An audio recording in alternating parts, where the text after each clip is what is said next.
నేను గుడ్లవల్లేరు ఇంజనీరింగ్ కాలేజ్లో చదువుతున్నాను, ఐటీ డిపార్ట్మెంట్ స్టూడెంట్ని. అందరు ఫేక్ అంటున్నారేంటి బ్రో? ఇక్కడ ఉంది మేము హాస్టలర్, నేను ఏం జరుగుతుందో నాకు తెలుసు ఇక్కడ. అంటే నాకంటే మా అందరికీ తెలుసు ఇక్కడ ఏం జరుగుతుంది. అందరూ వాళ్ళ డాడీ పొలిటీషియన్ అయితే, పెద్ద ఉన్నోళ్ళు అయితే ఇంకా ఏమి అంత చేసినా మా డాడీ చూసుకుంటారు అంటుంది. అదంతా ఎట్లా అవుతుంది బ్రో? ఆ విజయ్ అన్న వాళ్ళ బాయ్ ఫ్రెండ్ మీదకి తోస్తున్నారు ఫైనల్గా అంతా.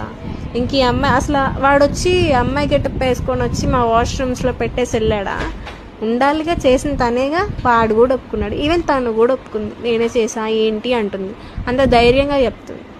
ఏంటన్నా ఏమవుతుంది? బయటంతా ఫేక్ అంటారేంటి? ఇక్కడ ఉంటుంది మేము, బయట నుంచి చూసేది వాళ్ళకేం తెలుసు?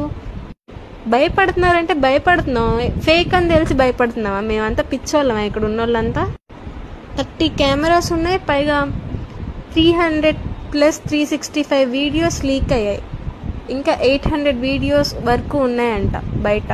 షేర్ అయినవి మాత్రం 365.